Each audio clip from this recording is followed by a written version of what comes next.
off, Simon. Fuck off, Simon. I'm actually gonna switch out my glasses. As much as I could go with a rocker look. So yeah, we just got out of Bill and Ted Face the Music. So good. And that was a most excellent sequel. Truly bodacious. It was not a bogus journey. No, it wasn't.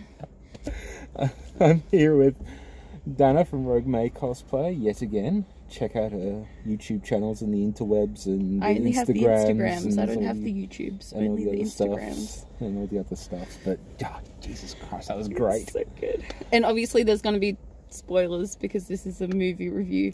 Well, so, it's been, what, 25 years in the making. So, spoilers. Because there's a lot of shit that's going to spoil it that I want to talk about. Oh, it's been out for 2 weeks and this isn't going out immediately because, I want to try and at least span some of this out. But Editing's the thing.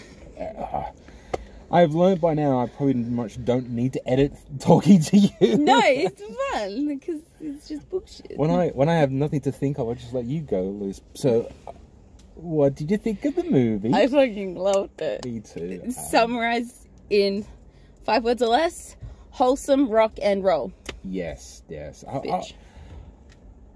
I don't want to say I wasn't surprised by how wholesome it was, but I kind of was surprised at just how wholesome it was. I mean, it's not to say that like the other movies aren't that, but like they're kind of like Bill and Ted's almost like a proto stoner comedy in a way. It's like stoner comedy meets family fun. Yeah. Like Bill and Ted has managed to do that magically. So what's for the record, I fucking love this film. So I want to go see it again. I think one thing I'm going to say straight out. One thing that makes it more wholesome and a lot more powerful than the original is they had rock stars in it who mean a lot to people who are in music these days. So, obviously spoilers, but there's Louis Armstrong and Jimi Hendrix in it. And those are two artists who have made rock and roll and have made it so inclusive too. And I think that's why it's a lot more powerful than the first two, because the first one, okay, it was historical figures, but it's not ones that have really touched people as hard as those ones have. Well, yeah, the original movie was, the whole point is it's a time travel movie with historical figures, and it's about the history report. Even though realistically speaking, the history report was just a show and not really a report. You know what? Okay, if I was a teacher though, and my students came up with that shit, like they've hired because it would appear to be actors. Hired actors. I would have been like, "Fuck it up, fam." Yes. Yeah. I mean, who presents a history report on a stage? Legends. Absolute legends. I'm thinking about every other student in the class. But no, that's why I love at the end of the first one where they all just stand up and they're like, yeah! The first movie is such a fun film. It's also, I don't know if this was the same for you, but I saw this in primary school, and it was one of those weird things like, you hear the title Bill and Ted's Excellent Adventure, and you kind of go, it sounds a bit naff. Yeah, it sounds a bit And then you watch it and like go, where has this movie been my life kind of reaction? It's definitely one of those movies that shape people almost. Like, I feel like we all have a bit of a collection of movies that have shaped us in some way. Yeah. I feel like Bill and Ted's the one that you bring it up and there's going to be people who are like, excellent. I mean, be excellent to each other and party on dudes is still a thing to this day. Oh, yeah, no. And what I genuinely love is these are two absolutely unlikely heroes. Like, and no matter what, they still stay true. There's no lesson to be learned for Bill and Ted in regards to, they've got to grow up. They still have all the adults saying, you've got to grow up. But they also know in their hearts, like, no, we just kind of have to be ourselves. And one thing that I'm now thinking of that I really love is in every single other movie, they get a point where, like, the two main people or, like, the main group break up before the big thing. But there's none of that. Like, it just stays. And you'd think in a movie that would be really shit. But they do get separated, but it's not them trying to convince each other, hey, we're still friends sort of thing. It's not the act to break up leading to the makeup. And that's refreshing and done so well in this one. Well, that's the inciting incident in this movie is the realization, well, particularly on Ted's side of, we are going nowhere. This isn't going to happen. And they've had no contact. Yeah, fuck it. Spoilers. Definitely spoiling. Yeah. They've had no contact with the future in 25 years. Definitely might. Although it sounds like they must have had some contact with Rufus, because they do recognize his daughter, and the George Carlin tribute was amazing. I love the death of, and it's almost, I think it's almost metaphorical in a lot of ways, because it does end with the next generation saving the world, and especially in 2020, the apocalypse. Yeah, it's so ironic that this got set. It fits so well, like, and it's metaphors in a lot of ways, but they're not ones that punch you in the face and you're like, oh fuck, I don't want that. I just realised the irony is that because of COVID, the actual chances of us seeing historical figures randomly in places has decreased, only because that conventions are not a thing at the moment. You know what? If 2020 ends the same way that movie ends, with like a massive ass rock show with all these someone get on the blower to Keanu Reeves and Alex Winter. They need to fucking step up. But that's another thing. End this shit. That's another thing I fucking love about the Bill and Ted movies, is and especially this one, because the first one, it was like all the people they went back in time with were straight white cis dudes with like one chick. Yeah. This one is two men of colour. And let's face it, Joan of Arc is pretty much a dude. Yeah, exactly. This one was two men of colour.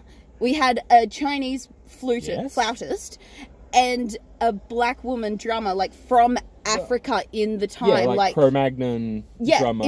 It was pure like African like music. So you had, and let's not forget, four people of colour with one. It also had undead representation. I love William Sadler as Death. Oh, he is so good. I know they needed the robot in there, but the whole time just can you shut the fuck up. The robot was one of those things where it's just like, I think they should have just cut him out after his function had finished. But it's almost like you needed him, though. Like, you could have done without him, but I'm not. You could have done without him, but I wasn't not mad that he stayed. He didn't outstay his welcome that much. Exactly. We'll put the conceit in there. Yeah. I see what they were kind of. I think that's probably just. I think that's just the world of Bill and Ted in regards to Bill and Ted themselves. They are such a force of positivity. Exactly. Yeah. That it makes Bill and Ted sense. are wholesome rock and roll. Yeah, and God, are they probably the best representation of non-toxic masculinity in the 1980s? Fuck yeah. Well, what it was the fashion in the 80s, but like first one, Bill was wearing like a fucking crop top, like. Live your best life. I did love the Sharpie on Wild Style on his t-shirt. That was so cool. But it was very. Thing is, a lot of movies, especially nowadays, are trying to be so inclusive and feminist and stuff. And a lot of the time, it's like, okay, you're only doing this because you want the appeal of it. It's the token. Yeah. It's J.K. Rowling trying to say Dumbledore was gay, but there's no... Yeah. They're shoving it on us to get us to watch it. But this one, it was done so well. Because that's the thing. Time-traveling movies, they always bring back white dudes. Yeah. Or it's always white dudes traveling. But this one was... don't you know that white dudes are the only people that ever made history ever? Oh, yeah, of course. And that's the thing. Like, of course, it's awesome rock and roll. But they did things...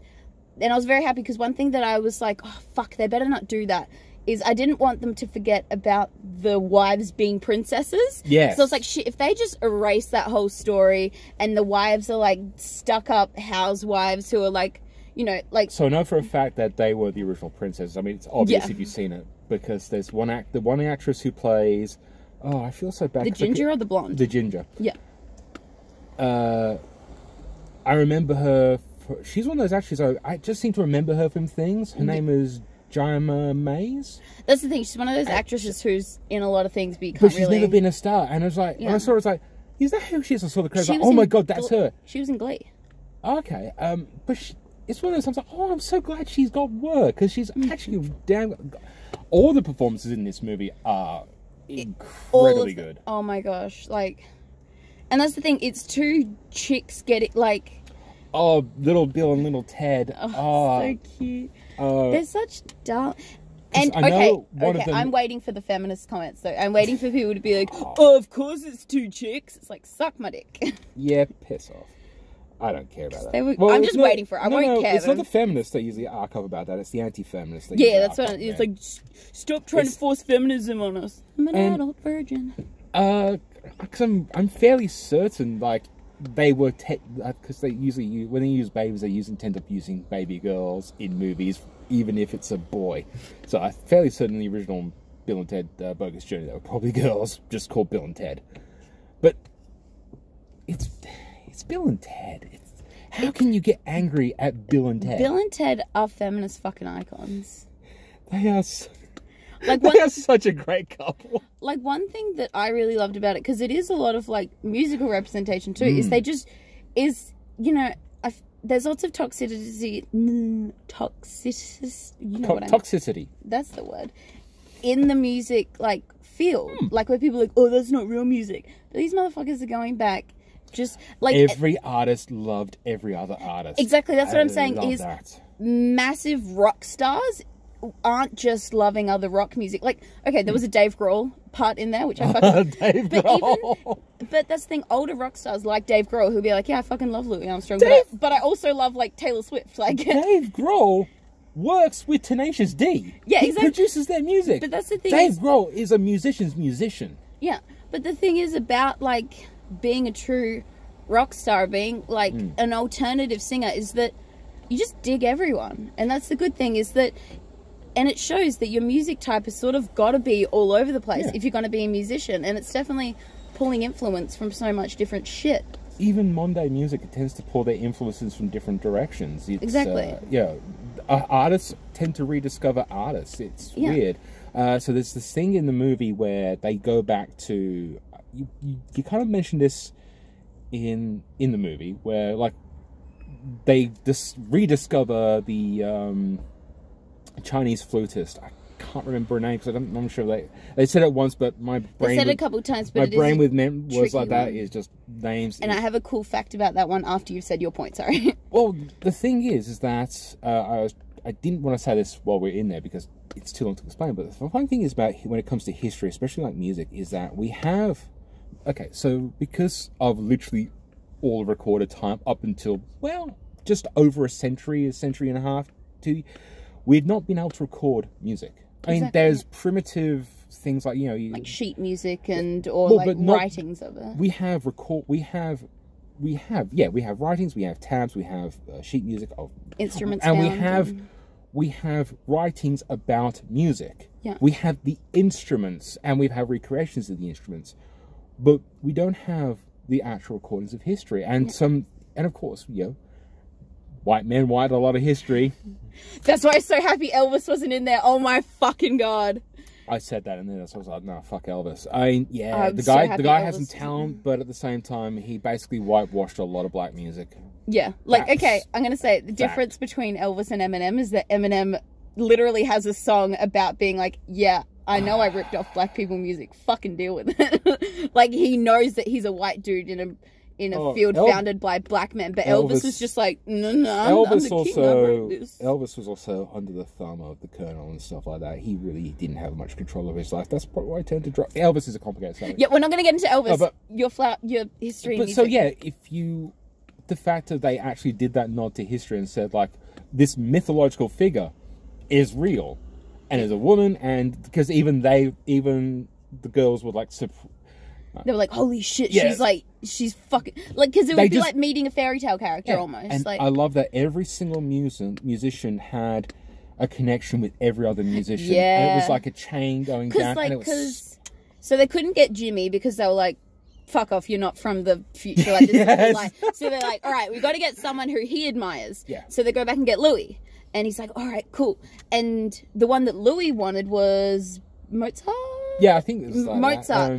And then they go back even further to the flautist, and when Mozart meets her, he's like, yeah, holy shit. That's it, and then flautist, they go back, and that's the thing is that it was the Chinese lady who said, this drummer chick is fucking rad. And so it's just back and back and back and back. Okay, they step back, then step back, football, but they kept going backwards. And so, do we want to spoil the ending? Well, duh, I already said spoiler No, alert. okay, but there's spoilers and then there's spoiling the ending. Yeah, very sorry we will spoil the ending because we are discussing it. Yeah. It's sort of just a flowing thing. So, because we're talking about the girl. So, okay, for quick plot summary, Bill and Ted have... okay, so after the song that united the world kind of fizzled out, they get brought back into the future, and this is where I was saying about the inciting incident is when Ted is like going, I'm not sure we can do this anymore. Yeah, and they're questioning whether they're actually able to save the world anymore. That's, of course, when they get the visit from the Rufus's daughter from the future. And which I fucking love. That was so cool. Yeah. And so they get told that on this particular day, on this particular time, if they don't have the song that saves the world, all of reality, like... Time is imploding in on itself. Oh, yeah. People, like, you know, it was Babe Ruth and George Washington, like, switching places. Fucking Jesus is playing baseball. Like, it was... And that was the groovy part about the end is, like, it ends... Can I just tell you? Yeah, go ahead. So it ends with it being that the girls are the one that saved the world because they realize that they have the same last names and their names are Bill and Ted. That's the girls' Preston names. Logan as opposed to Logan Preston. Exactly, yeah. And what I found really cool was you looked in the audience and there was like flapper girls dancing with like, you know, Victorian ladies and then a fucking Spartan with a caveman. That just made a noise, but unfortunately I've just... How dare you, son? You fuck. You're ruining So, this. yeah, so throughout the prophecy is that Bill and Ted will write the song that will, you know, go throughout time and space and save reality. Yeah. On this time, at this number, MP46, yeah, on this day, reality is saved. If they don't do that, reality is screwed. Yeah. And I was thinking, there's two things in my mind when I was coming to watch this film. I was like, because the funny thing is, I heard that people were disappointed with the ending, and I thought, no, the ending. And is I thought, fucking there's two things that's going to happen. Bill and Ted's going to die, which they did, because Bill and Ted already died. And that was already in the trailer. They're the Constantines. But I thought, okay, Bill and Ted going to die and the daughter's going to take over. And I pretty much was like, you know what?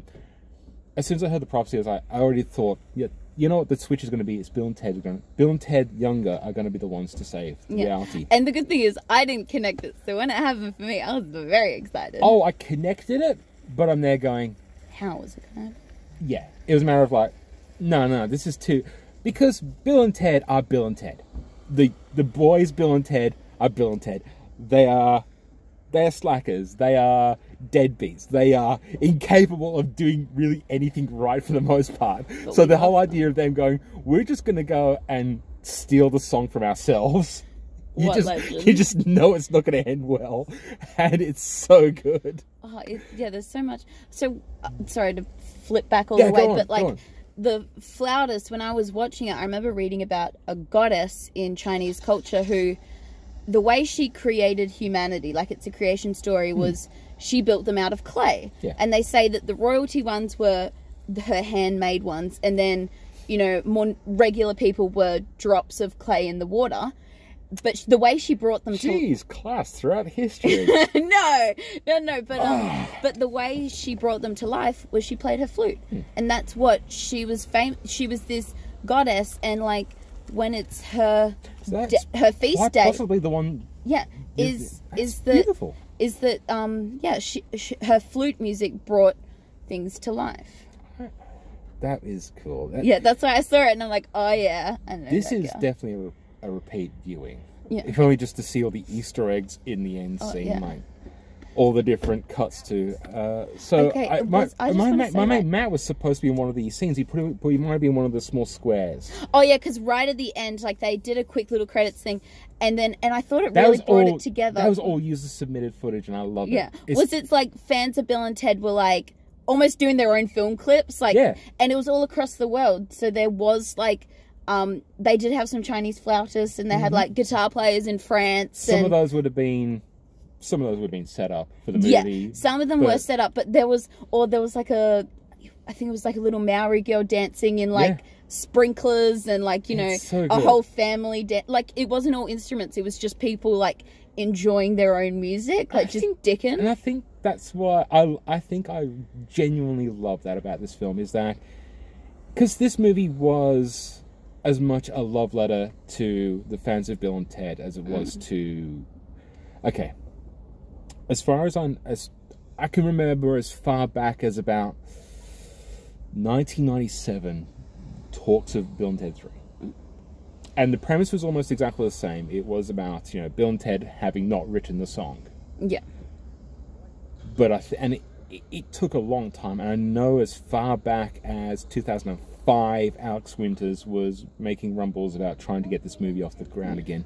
And I think he got the 2 original writers on board. And Keanu was interested, but this was just like... That was like the peak of his career almost. Yeah, like 2005 he was very busy. Just post-Matrix as well. Yeah, exactly, yeah. But nobody wanted to touch it. And then it must have been about 5 years ago.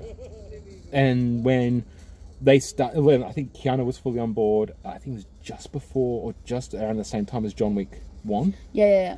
Is when I think they started, because that whole thing of when they started to redo the 80s cast. Yeah. My brain not work good. Reunions. Yes. Yeah. I was going to say the cast realignments, and that's not quite. The cast reunions from it's definitely been a thing in the last 10 years, but 5 in particular. A lot of those 80s reunions, like they did Ghostbusters, they've done Ferris Bueller, they've done Princess Bride, they've done all these things. And I think it was just that image of just seeing Bill and Ted in a post box, and I think people were just there going, why aren't we making this film? Yeah, and I think that's what really got everyone nostalgic when I was watching it, at least. So when they go back into forward in time the first time, they have like these egg pods almost that they go in, and they're walking on this bridge to talk to the ruler. The future has definitely got a budget upgrade. And they see this box, and out comes Rufus. Like, I think one cool thing that they did was there was a few times where they actually had footage of the original movie. Like, that part with Rufus was copied and pasted. It was the original. And that's the thing. The movie starts off with the intro to the first Excellent Adventure. And the HD transfer of that looked amazing. Yeah. And that's the thing. I don't know if they've done a 4K version of that. A bad thing to say about it, because it was all done, all the things that I was like, oh fuck, this better not happen. The only negative thing is probably the robots. Yeah, that was it. That's about it, because the rest of the movie is just so well made and so well written. Because the one thing I was like, they better not fucking do, is there's like, they better not just erase the fact that the princesses is such a big part of their story. I was like, ugh. But it was done. They remembered, and what I love is that they didn't grow up and modernize so much that they're like, oh, my husband's a deadbeats, and, you know, turn into wine drinking house mums. They remembered, you know. But there is a hint that the actual princesses, I think this was even as far back as the first movie, there's a hint that the princesses actually adapted more to modernization than kind of Bill and Ted do. Yeah. Like, even in Bill and Ted Bogus Journey, they've got, the princesses have got jobs, and Bill and Ted are still deadbeats. Yeah. And that was like the first time their relationship was seen to be a bit sour. But that was also evil robot hijinks as well. Well, and the thing is that, like, it all worked out. Like, you know, throughout the movie, you had all this... I did find a problem with this movie. No station. There's a station reference, though. I forget what station. Station is that weird creature that splits into two. That makes the second movie? In the second movie. Oh, okay, yeah. See, I don't remember the second movie. I don't remember the second movie that well. Yeah. I've seen it like not many once. People do. No, it is still a good one though. Like, I enjoyed it. I like Bogus Journey. I don't think it's as good a movie as Excellent Adventure, but it's definitely needed. It was needed. Yeah, but no, everything. Bogus Journey introduced us to death. And I love positive portrayals of death in pop culture. He's just a wholesome boy. He is. There's no malice with death. He's just a guy doing his job, and occasionally cheaps at hopscotch. I love this film. It's just, there's so much about it that is so, and it's definitely one that like it's definitely one too, like that if you haven't seen the first two, you can still watch this one. Yeah. Like, it helps to see the first two, definitely, but they pepper in enough of the backstory that it's necessary, and they don't drag on with the backstory. No, because it's almost like they're formed into the story. So if you haven't seen, pretty much the backstory's in like the first 10 minutes. Yeah, exactly, and it's a quick run through, and that's all you need. So if if you're going to go see it with someone who hasn't seen the first two, we needed this movie this year. That's another thing I was saying. I was going to say is that how you were saying that this has been planned for so long. If it came out any earlier, it wouldn't have worked. Yeah, I was thinking the exact same thing. And that is the same 25 years was actually really a good point. And that's the same with a lot of movies that are coming out, and a lot of, you know, like Black Widow. This is the perfect time for that movie to come out. If they'd done it, you know, middle of the Avengers era, it would have been like, what the fuck? But now it's sort of the end of all that. It's like getting her own platform, and it's also the perfect time. It's the perfect time for a lot of these franchises to come out. Like, and this is the perfect year for Bill and Ted to Save the World. See, I want Bill and Ted to I want music in the past to save the world, where we just Stevie Nicks and Florence Walsh go back in time, get a bunch of music babes, and they do the same thing, and then 2020 is cured. So, on reflection, there's one possible problem with this movie. It's revolving the time travel, because it's heavily implied... It's so confusing. No, not even that. I mean, the confusing... No, I'm not saying it's confusing. Because Bill and Ted essentially follow a linear path throughout their lives, and it's kind of firmly established within that universe that their actions are continuous. So when they first go to write... So they go first to steal their song, they go to 2 years in the future, and then 3 years on top of that, so it's 5 years into the future, and then a bit more, and then a bit more. Yeah. And they're always meeting they've always meeting their future selves, and their future selves know they're turning up. Yeah. So there's an implication that is still technically Bill and Ted's future. In a different timeline. And that's the tricky... That's the other thing. That's the thing. This is the first time that I can remember in Bill and Ted movies that we've gotten into timelines. Only because in the previous movie the end point was always... 1985. That's the thing is this one got into timelines though. Yeah, like this, alt universes, all that shit. They do talk about the fact that there's infinite timelines, infinite possibilities. Yeah. So it's possible. Okay, and one thing that I really loved is that the girls, their daughters, dopey as they're dopey, but they're them. But they didn't make them fucking idiots. Yes. Like, these girls know all this musical history. They know how time travel works. They are fucking awesome at all this electronic stuff, and they're musicians in their own right. Exactly. They're very much like their dads. They're clever, and that's what I wasn't hoping. That's what I wasn't wanting, was to just have them as stoner. Oh, we do nothing. We're just sort of being flaky fucks. No, they know their shit. They're clever girls. That's the boomer generation's idea of artists and musicians. Oh, they're just stoners. They're just layabouts. They don't create anything. They're clever in their own rights. They're useless waste of potential. And it's no, they're artists. They're learning their own things. And I love the daughters for that. Because it's oh yeah, they do the Bill and Ted thing, and as soon as it's somebody turns up their music, and it's But the thing is first Bill and Ted, they had to look in their history books for who to grab. Yeah. These ones, they just fucking knew. They were like, all right, Jimi Hendrix, let's go for gold.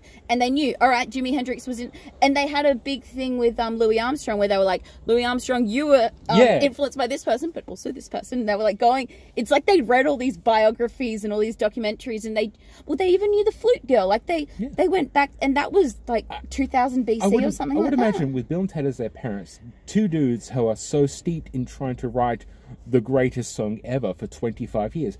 It would not surprise me if they actually studied music and other artists, because you look at the studio space, it's covered in albums and all sorts, and that's what I love amazing. It's what I love to see in music is inspiration from different I'm just people. remembering the two demons. They're really nice dudes. Really nice, yeah. Is that a robot? So there's a part where they're having to go down to hell to get their daughters. It's in the trailer. And they're like, this one isn't a spoiler. And they're asking demons, have you seen these girls? And they have their phone up, and they're like, oh yeah, they're really nice chicks. Yeah, they went that way. Thanks, demon dudes. And that's such a Bill and Ted. That's such a Bill and Ted move as well. That's another thing I love about Bill and Ted is they're just accepting of it. Yeah. Like they're not you see a lot of older dudes. This isn't trying to generalize anyone, but a lot of the time, there's a lot of older dudes. The gatekeepers in the music environment they're called Bill and Ted ages. They're called executives. But Bill and Ted went back in time so many times, and each time he did, they were just like, "Oh, you're a chick, come along," or even they were just like, groovy. I don't know who you are. Nice to meet you, though. Like, they were just... I think that's what we should take from Bill and Ted. It's just... they accepted everyone. They were like, I don't know you, but you seem pretty... All right, groovy. What I love about the meta-narrative as well is that all these musicians were such... I would say, they're professionals. They're top-tier musicians. They're the best at their They're the best of the best of the best of the best. Yeah. And then Bill and Ted. I'm kidding. They're iconic boys, and we love them. When they first get together to play, of course, they're a cacophonic mess because they'd never played or anything else. But once Bill and Ted, the other Bill and Ted, the chicks, the girls, the daughters, once they basically went, oh, okay, we've got to sort this out. And once they basically started getting the ball rolling and organising, because my first thought when they're all going to show up was like, they need a conductor. Oh, there's two of them. Yeah, and that's what I think didn't... So good. And that's the thing is, when Bill and Ted first started, like, even in the first movie where they all sort of were just playing their instruments... They get better. That's what didn't work. But the daughters realized, all right, well, we've got to get them comfortable with their thing. And then and that's how, music works. It's like, all right, we'll start with a drummer. No, that's not, okay, like this. And they're like, beat. Okay, sweet, yeah, let's go. We need a beat, and that is actually true for any kind of recording. And it was... You need to establish a beat, get the drummer on the beat, and then add in your extra things. Yeah. Do you think the death shreds because he's got the scythe? I'm leaving this car. Worth it. Simon, not a dad, but he's come packed full with dad jokes. No, I'm just full of bad puns. Exactly. That's why we keep you around. I get so many death threats now.